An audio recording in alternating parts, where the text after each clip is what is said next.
खौफनाकपुर नाम के गांव में बजरंग अपनी पत्नी वर्षा और बेटी मधु के साथ रहता था। उस गांव में आधी रात को एक सरकटी चुड़ैल की खोपड़ी हवा में उड़ती रहती थी और अपना शिकार ढूंढती थी। एक दिन रात को, माँ, मुझे डर लग रहा है। ये सरकटी चुड़ैल की खोपड़ी हमें परेशान करती है। क्या बजरंग बली कुछ नहीं कर सकते? अरे अपने बाबा की तरह बैकी बैकी बातें मत कर। ये कलयुग है, कलयुग। यहाँ भगवान वगैरह नहीं होते, समझी? अरे कैसी औरत हो तुम जो भगवान पे ही भरोसा नहीं करती, जिसने ये पूरी सृष्टि बनाई। तभी अचानक हवा चलने लगती है और वो खोपड़ी हवा में यहाँ वहाँ अपना शिकार ढूंढने लगती है। तभी चुड़ैल को एक आदमी दिखता है। वो उसके पास जाकर उसे काट लेती है और वो आदमी मर जाता है। फिर चुड़ैल उसका खून पीने लगती है। मधु डर के मारे रो रो कर सो जाती है। अगले दिन बजरंग भगवान की पूजा करता है। आरती की जय हनुमान लला की, दुष्ट दलन रघुनाथ कला की। रोग दोष जाके निकट न झाके, जाके बल से गिरवर कापे। आरती की जय हनुमान लला की। बाबा, आप रोज बजरंग बली की पूजा करते हो, तो भी वो सरकटी चुड़ैल हमारा गांव क्यों नहीं छोड़ती? मेरी बच्ची, जब वक्त आएगा तब जरूर उस चुड़ैल का सर्वनाश होगा। वो तुम लोग अंग्रेजी में बोलते हो ना, don't worry when God is there. सही कहा ना? मधु हंसने लगती है और बाबा के गले लग जाती है। समय बीतने लगा था। एक दिन आधी रात को जब वो चुड़ैल फिर आई तो मधु की गुड़िया बाहर आंगन में ही रह गई थी। जब मधु ने वो गुड़िया देखी तो उसे लाने के लिए वो बाहर आंगन में चली जाती है। जब बजरंग ये देखता है तो वो मधु को लेने बाहर जाता है। क्या बात है, आज तो एक की जगह दो दो शिकार मेरे सामने है। मजा आ जाएगा। वाह। मधु पहले तो डरती है, लेकिन फिर हिम्मत करके कहती है, ओ खोपड़ी, जा यहाँ से, वरना मेरे बाबा और बजरंग बली तेरी चटनी बना देंगे। अरे इस छोटी सी बच्ची को देखो, मुझसे सरकटी चुड़ैल से उलझती है। लगता है इसे पता नहीं है कि मैं कौन थी और कैसे मैं बनी एक सरकटी चुड़ैल। मैं बताता हूँ, जब मेरे परदादा जी थे तब ये एक साधारण लड़की थी जिसका नाम था चमेली। ये अपने बाबा के साथ अकेली रहती थी, तो एक गुंडे ने चमेली का सर काट दिया। उसका शरीर धड़ से अलग कर दिया था।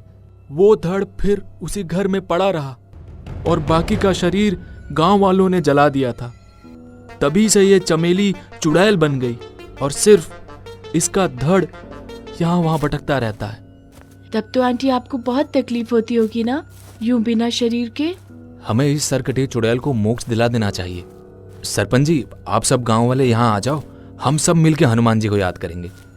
भूत पिशाच निकट नहीं आवे, महावीर जब नाम सुनावे। जय जय जय हनुमान गोसाई, कृपा करहूँ गुरुदेव की नाई। बंद करो, मुझे तकलीफ हो रही है। तभी अचानक चुड़ैल के सर को आग लगने लगती है और वो जल जाती है और उसे मोक्ष मिल जाता है। माँ, वैसे अब आप क्या कहते हो, कलयुग में भगवान होते हैं कि नहीं? मधु और उसके बाबा हंसने लगते हैं। फिर, वैसे क्या कहते हो आप लोग अंग्रेजी में?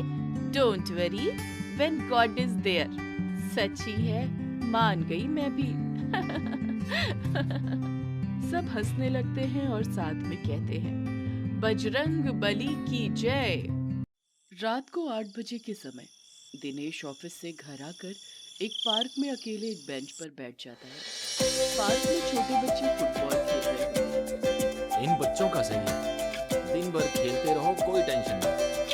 तभी एक बच्चा गलती से फुटबॉल पर किक मार के एक वीरान बिल्डिंग के ऊपर वाले फ्लोर पर पहुंचा देता है। अरे यार चिंटू, ये क्या किया?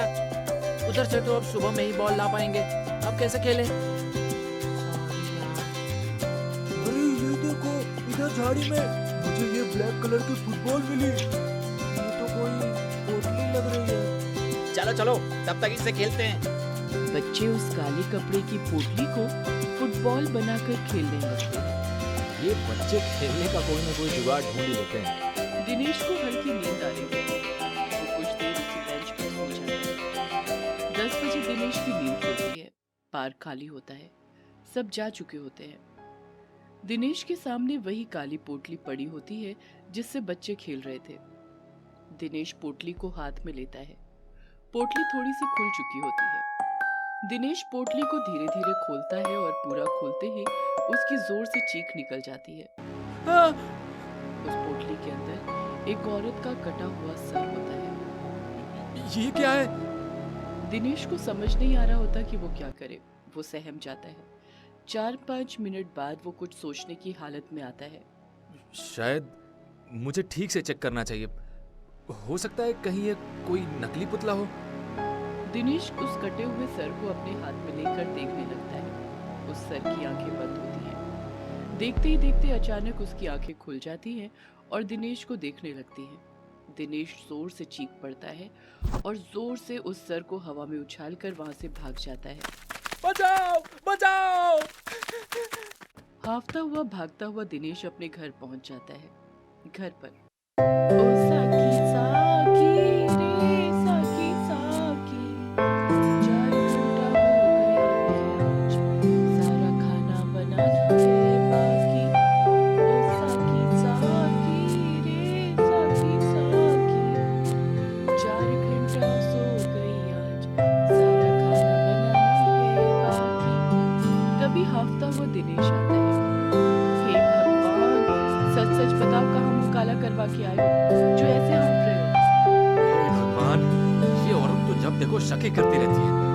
तो बताओ फिर क्या हुआ? मुझे शायद वो बात भूल जानी चाहिए। अगर इसे बता दिया तो बहुत डर जाएगी। कुछ नहीं हुआ। जाओ, मैं फ्रेश होने जा रहा हूँ। देखा, तुम नहीं बता रहे ना। आने दो, सासू माँ पहुंचने लगते हैं, उनसे शिकायत करूंगी तुम्हारी।